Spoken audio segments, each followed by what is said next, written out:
आदरणीय धर्मप्रेमी सज्जनों, माताओं, बहनों तथा प्यारे लोग, हम लोग अभी संत मत सत्संग में यत्र तत्र से एकत्र हुए हैं। यह जो संत मत है, यह कोई नया मत नहीं है। कुछ लोग समझते हैं कि ये कोई नया मत है जिसे महर्षि मीन बाबा ने चलाया, लेकिन ऐसी बात नहीं है। ये संत मत परम सनातन, परम पुरातन वैदिक मत है। वैदिक मत होते हुए भी यह किसी अवैदिक मत से घृणा या द्वेष नहीं रखता है। संत मत के सत्संग में सभी संतों का समान रूप से आदर होता है। यहाँ हम लोग गाते हैं, सब संतन की बड़ी बड़ी हरी। सभी संतों की वाणियों को हम संत मत के सत्संग में श्रवण करते हैं। यहाँ जाति और धर्म से भेद नहीं किया जाता। यहाँ संतों के ज्ञान को बताया जाता है।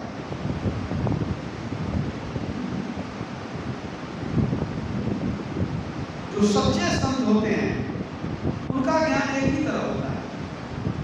उनके ज्ञान में कोई भेद नहीं होता। संत संत में भी कोई भेद नहीं होता। जे पहुंचे ते कही गए, तिनकी एक बात, सबे सयाने एक मत, तिनकी एक जात। जो सच्चे संत हैं उनकी जात भी एक, उनकी बात भी एक। वे सब एक जाति के लोग हैं। जात पात पूछे नहीं कोई, हरि को भले सो हरि का होई। वास्तव में इस संसार में संत पद से बड़ा कोई दूसरा पद है ही नहीं। सबसे बड़े हैं संत, दूसरा नाम है तीजे 10 अवतार, तिन्हें पर नाम है। ब्रह्मा विष्णु महेश सकल अवतार है। अरे हाँ रे पंटू, सबके ऊपर संत मुकुट सरदार है। ब्रह्मा विष्णु महेश के सिर के मुकुट कौन है? संत है। इसलिए भगवान राम ने शबरी से कहा था, मोते संत अधिक लेखा। संत का दर्जा हमसे ऊंचा है। और भगवान शिव ने कहा, जाने हु संत अनंत समाना। अनंत का अर्थ है परमात्मा। अर्थात भगवान शिव कहते हैं कि संत को परमात्मा ही समझो, वे परमात्मा ही है। तो संत का क्या दर्जा है इसको जानिए। आखिर संत का दर्जा इतना ऊंचा क्यों है? इस संसार में इतने लोगों को मनुष्य मिलता है, उन्हीं में से कोई ऐसे होते हैं जो ईश्वर परमात्मा को जान पाते हैं। तो जो साधक, जो भक्त अपने अंदर आत्मा और परमात्मा का साक्षात्कार कर लेते हैं, आत्मा परमात्मा को अनुभव से जान लेते हैं, उन्हें जीते जी मुक्ति की प्राप्ति हो जाती है। ऐसे ही महापुरुष संत कहलाते हैं। इसलिए उनसे बड़ा कोई पद है ही नहीं। ऐसे जो महान संत होते हैं वे सब गुणों के खान होते हैं। सारे सद्गुण उनमें मिलेंगे आपको। खट विकार रहित अनघ अकामा, अचल अकिंचन सुचि सुख धामा। अमित बोध अनीह मित भोगी, सत्य सार कवि कोविद जोगी। तुलसीदास जी ने इन चौपाइयों में सारे गुण बोल के बता दिया। छह विकार को वे जीते होते हैं, पाप रहित होते हैं, कामना रहित होते हैं, परम पवित्र होते हैं, सुख के खान होते हैं, ज्ञान के भंडार होते हैं। जितना भी गुण आप वर्णन करेंगे संतों में सभी गुण पाए जाते हैं, और गुरुओं में कुछ नहीं होता है। तो संत कोई है मान लीजिए ईश्वर को पाए कि नहीं पाए, ये चीज समझना बड़ा मुश्किल है। तो अंदर की बात है, कैसे पता चलेगा? लेकिन उनका चरित्र, उनका विचार, उनका आचरण, उनका ज्ञान बहुत कुछ बदला देता है कि वे किस कोटि के महात्मा हैं। लोगों को कुछ न कुछ आभास हो जाता है, लेकिन बाहरी तड़क भड़क देख करके ये नहीं समझना चाहिए कि संत है। कबीर साहब ने कहा, फूटी आंख विवेक की लखै न संत असंत, जाके संग 10-20 है ताका नाम महंत। 10-20 चेला बन गया तो महंत बन गया, उसको लोग संत बुझने लग जाते हैं। लेकिन संत देश से होत नहीं, नहीं कथे बहु ज्ञान, न मठ के आधिपति बने न तीरथ की स्नान। मठ के आधिपति बन गए, बहुत ज्ञान हो गया, बहुत विद्या पढ़ लिए, भेष बना लिए, उससे संत नहीं होते हैं। आत्म तत्व को अनुभव करे, परमात्म लग जोए, माया तजी भक्ति करे, सब्र कहा विष्णु। तो जो सच्चे संत हैं उनमें कुछ विलक्षण गुण पाया जाता है, जिसको आप समझ सकते हैं, पूछ सकते हैं। एक तो उनके अंदर एक भावना होती है कि सब जीव का कल्याण हो जाए। वे हमेशा परेशान चिंतित रहते हैं कि जीव मात्र का कल्याण कैसे हो जाए। तुलसीदास ने लिखा, विश्व उपकार हित व्यग्र चित्त सर्वदा। समूचे विश्व के उपकार के लिए उनका चित्त व्यग्र रहता है। और दूसरे जगह तुलसीदास लिखते हैं, पर उपकार वचन मन काया, असंत सहज स्वभाव खगराया। मन वचन और कर्म से दूसरे के उपकार के लिए प्रस्तुत रहते हैं। किसका उपकार करते हैं? ये सहज स्वभाव है, वो कोशिश करके उपकार नहीं करते हैं, उनका स्वभाव ही ऐसा होता है कि दूसरे का उपकार वो करते हैं, उनका स्वभाव ऐसा बन जाता है। तो जीव मात्र के कल्याण के लिए वो अवतार लेते हैं, जिनके उद्धार के लिए वो चिंतित रहते हैं, और परोपकार में उनका पूरा जीवन समर्पित हो जाता है। तो एक तो यह गुण हो गया उनका कि जीव मात्र के लिए उपकार करते हैं। और दूसरा एक और बड़ा विलक्षण गुण है कि जो उनका अपकार करते हैं उनका भी वे उपकार ही करते हैं। ऐसा नहीं कि कोई अपकार कर दे तो उसका हम अपकार कर देंगे, कोई हमको बहुत उपकार करे तो उसका गीत गाएंगे, उनकी बड़ाई गाएंगे, और जो हमारा कोई उपकार नहीं करता है तो उसके लिए हम प्रतिरोध करेंगे, अवरोध उत्पन्न करेंगे, विरोध करेंगे। सो नहीं, वो किसी से विरोध करते ही नहीं। इसलिए इस संसार में संतों से बढ़कर के दयावान और सहनशील कोई होते ही नहीं है। उनके अंदर दया बहुत होती है। संत हृदय नवनीत समाना, कहा कभी न पाए कह ही न जाना। निज परिताप द्रवई नवनीता, पर दुख द्रवई संत सुनीता।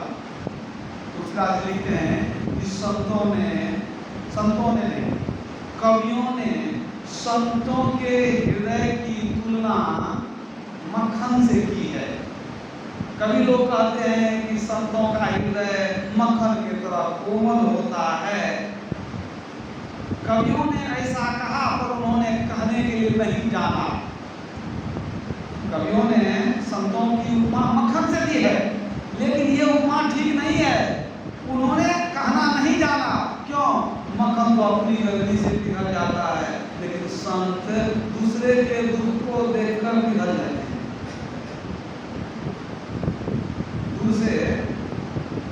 दूर में यदि चूल्हा जला हुआ है, क्या मक्खन दूर में रखने से पिघल जाएगा? नहीं पिघलेगा।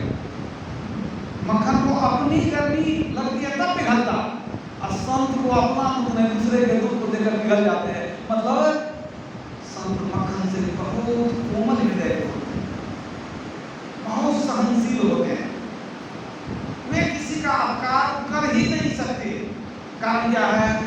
जीव मात्र में परमात्मा का दर्शन करते हैं। एक चींटी में भी उनको परमात्मा का दर्शन होता है। जगत गुरु शंकराचार्य ने कहा, यदि तुमको सामने में कुत्ता आ जाए तो उसके प्रति भी तुम्हारे अंदर में श्रद्धा होनी चाहिए, क्योंकि उसके अंदर भी वही परमात्मा है तेरे अंदर, वो भी परमात्मा का ही एक रूप है। जब हम वेद में पढ़ते हैं एको अहम बहुश्याम, परमात्मा में मौज हुई क्या, मैं एक हूँ अनेक हो जाऊं, परमात्मा ही विभिन्न रूपों में प्रकट हो गए। ये संसार क्या है, परमात्मा के विभिन्न रूपों का ही प्रकटीकरण है। विभिन्न रूपों में परमात्मा ही है और कुछ ही नहीं। एको ब्रह्म द्वितीयो नास्ति जब हम कहते हैं तो ये तो नहीं कहते हैं एक ब्रह्म ही है लेकिन कुत्ता को छोड़ करके, मतलब कुत्ता भी है तो भी ब्रह्म ही है, ब्रह्म का ही वो एक रूप है। इसलिए हमारे यहाँ पेड़ पौधों को पूजा जाता है, सूर्य चंद्रमा को पूजा जाता है, नदी और पशुओं को पूजा जाता है। क्यों? सब तो परमात्मा के ही। तो चूंकि वे कण कण में प्रभु का दर्शन करते हैं, इसलिए वो जब किसी की भी सेवा करते हैं तो उनको लगता है हम प्रभु की सेवा करें। किसी की सेवा किए तो प्रभु की सेवा की। आप कथा में सुनते होंगे, एक संत थे, रोटी बना करके रखे गए पानी लेने के लिए, तब तक एक कुत्ता आया रोटी लेकर के, कुछ रोटी लेकर के भाग गया। वो घी लेकर के पीछे दौड़े, प्रभु सब दिन हम तो घी लगा कर खाते हैं, आप बिना घी का कैसे? दौड़े कि नहीं तो थोड़ा घी लगा दें, तब कुत्ता भी खाए तो घी लगा दें। ये भावना कैसे हो सकती है, आप सोचिए। तो संत बड़े सहनशील होते हैं। तो संत की सहनशीलता कैसी होती है, वो कितने सहनशील हो सकते हैं, इस पर मैं कुछ दो चार प्रसंग आपको सुनाऊंगा। तब आप जानेंगे कि हम जिन दुखों की कल्पना नहीं कर सकते, ऐसे ऐसे दुखों को झेल कर संत लोग हमारा कल्याण करने के लिए संसार में जीवित रहते हैं और दुख उठा करके लोगों को सुख पहुंचाते हैं। ईरान में एक सूफी संत हुए, मंसूर हल्लाज। बचपन में ही उनको संस्कार था। वो एक फकीर के सोहबत में रहने लगे बसरा और बगदाद में जाकर। उनका नाम था हजरत जुनैद। जुनैद दिल्ली एक अच्छे फकीर थे। उनके संग में रहने लगे मंसूर हल्लाज और रूहानी इल्म को सीखे, कुछ साधना भी किए, उनको कुछ ज्ञान की प्राप्ति हुई। जब उनको अंदर में खुदा का नूर झलका तो वो जान गए कि बाहर का कर्मकांड बेकार है। तब वो इस्लाम धर्म में जो बाहर में कुछ कर्मकांड है, आडंबर है, उसका विरोध करने लगे, ये सब ठीक नहीं है। तो वहाँ के जो अब्बासी खलीफा थे उनके कानों में गया, तो वे बहुत क्रोधित हो गए, ये तो धर्म विरोधी प्रचार करता है, ये ठीक नहीं है। उनको खबर भेजा गया कि तुम इस्लाम के खिलाफ कुछ मत बोलो, तुमको जो करना है करो, लेकिन धर्म के खिलाफ एक शब्द नहीं बोलना। बहुत कुछ कहे, लेकिन वो अपने में मस्त रहते थे। उन्हीं का एक भजन है, अगर है शौक मिलने का तो हरदम लौ लगाता जा, जलाकर खुद नुमाई को भस्म तन पर लगाता जा। वो क्या गाते थे? न मर भूखा, न रख रोजा, न जा मस्जिद, न कर सिजदा, वजू का तोड़ दे पूजा, शराबे शौक पीता जा। कहते हैं आनंद का शराब पियो, अपने अंदर में ही है वो आनंद है। लेकिन क्या तुम रोजा रखते हो, भूखा मरते हो, मस्जिद में माथा पर रखते हो? वहाँ का खलीफा था, बड़ा क्रोधित हो गया। लोगों ने उनको काम भर दिया कि ये तो धर्म के खिलाफ प्रचार करता है। खलीफा ने उनको कहा जेल में बंद कर दो। सिपाही पकड़ कर ले गया मंसूर हल्लाज को, कैद में बंद कर दिया। अब कैद में उनसे मिलने वालों की भीड़ लग गई बहुत। अब उनके जानने वाले बहुत भक्त लोग हो गए। जब संत होते हैं तो उनके अनुयायी भी होते हैं, तो जेल में भीड़ लगने लग गई। खलीफा को पता चला कि जेल में भीड़ लगती है। उन्होंने मना किया कि एक भी व्यक्ति को इनसे मिलने नहीं दो, कोई नहीं घुसेगा। अभी अकेले उनको दे दिया, और भी लोग, कई लोग थे, लेकिन कोई मिलने नहीं आते थे। अब एक दिन की मौज हो गई कि कितना दिन जेल में रहेंगे, कैदियों को बुलाए, कहते हैं सब निकलना चाहता है, कहाँ निकलना तो चाहते हैं, कहा तुम्हारे पास उपाय है। उंगली का इशारा किए, गेट का ताला खुल गया, साहब सबकी हथकड़ियाँ खुल गई, अब 300 कैदी थे, सब गए निकल जाओ अपने अपने घर में चले जाओ। अपना ऐसा करिश्मा दिखाया कि जेल का फाटक खुल गया, सबका हथकड़ी खुल गई, सारे के सारे कैदी वहाँ से चले गए। अब तो खलीफा बड़ा क्रोधित हुआ, और क्रोधित हुआ, ये तो खिलाफत है, ये तो सत्ता के खिलाफ ये विरोध प्रकट कर रहा है। उन्होंने उनके गुरु जुनैद को बुलाया, खलीफा ने कहा तुम अपने शिष्य को समझा दो, या तो उसको सुधारो और नहीं तो तुम उससे सारा संबंध तोड़ लो, नहीं तो तेरा भी बड़ा बुरा होगा हासिल, मैं उसको कड़ी सजा दूंगा। बहुत कुछ कहा। अब तक में ये तो आनंद में मस्त रहते थे, अंदर के आनंद में ज्ञान हो गया कि जो परमात्मा है वही सत्य है, वही मैं हूँ। अब वो गाने लगे थे अनल हक अनल हक। अनल हक का मतलब होता है मैं ही सत्य हूँ, सत्य होना खुदा परमात्मा, तो मैं ही खुदा हूँ, जिसको वेद में कहा गया हम ब्रह्मास्मि, ये ज्ञान उनको मिल गया। वो अनल हक का प्रचार करने लगे, अनल हक मैं ही सत्य हूँ, मैं ही खुदा हूँ। अब तो खलीफा और भी परेशान हो गया, ये तो महाकाफिर है, कहता मैं ही खुदा हूँ। जुनैद को भेजा कि भाई अपना चेला को समेट लो, नहीं तो उसको हम बहुत कड़ी सजा देंगे। जुनैद ने बुलाया मंसूर अल्लाह को कि देखो तुम मेरे बहुत प्रिय शिष्य हो, राजा के कानों में बात चली गई है, उसने हमको धमकियाँ भेजी है कि तुम समझा दो। अब उसको समझा रहे हैं, बीच में ही कहते हैं अनल हक मैं ही ब्रह्म हूँ, हम ब्रह्मास्मि। तो गुरु जुनैद ने कहा क्या मैं नहीं जानता हूँ, तुम ही जानते हो कि मैं भी जानता हूँ? अरे मैं भी जानता हूँ, लेकिन मैं मुंह को बंद करके रखता हूँ। अगर जीवन से प्रेम है तो मुंह पर ताला लगा करके रखो, बोलना क्या जरूरी है? अरे मैं नहीं बोलता हूँ, लेकिन अपने शिष्यों के बीच में बोलता हूँ, बाहर नहीं बोलता हूँ। बाहर दुश्मन लगा हुआ है, भाषा को पता चलेगा तुरंत फांसी पर चढ़ा देगा। तो ऐसा करो तुम मुंह बंद रखा करो, ये अनल हक जो बोलता है मुंह बंद करो, मत बोला करो, नहीं तो मैं तुमसे सारा संबंध तोड़ लूंगा। मंसूर अल्लाह ने कहा कि अगर मैं बोलता होता तो मैं चुप हो जाता, लेकिन मैं नहीं बोलता हूँ। तो गुरु ने पूछा कौन बोलता है? कहा वही बोलता है। अब जो बोलता है वही चुप हो सकता है, मैं तो बोलता नहीं हूँ, वही बोलता है। अब वो कब बोलेगा कब चुप होगा वही जाने, मुझे कुछ पता नहीं। अनल हक फिर वही बात गुरु समझ लिया, किसको समझाना बेकार, ये तो कहता वही बोलता है, हम ब्रह्मास्मि का आनंद ले रहा है। बहुत समझाया, देखो बहुत बुरी मौत हो सकती है तेरी अगर इसी तरह रहोगे, मैं तुमसे कोई संबंध नहीं रखूंगा। मंसूर अल्लाह ने कहा अब आप जो करें सब आपकी मर्जी, अब मैं तो चुप रह नहीं सकता हूँ। तो कहा ठीक है तो जाओ, अब से तेरा मेरा कोई संबंध नहीं। वहां से गाता हुआ चल दिया। अगर है शौक मिलने का तो हरदम लौ लगाता है, मिटाकर खुद नुमाइका को भस्म तक पर लगाता है। बादशाह को पकड़वाया तो आदेश हो गया, इसको मौत की सजा दी जाती है। बगदाद के बहुत बड़े एक मैदान में उनको बांध दिया गया और कह दिया गया आज इसका कत्ल होगा। 922 ईस्वी की बात है ये घटना सन 922 ईस्वी की है। 1 लाख लोग जमा हुए वहां तमाशा देखने के लिए।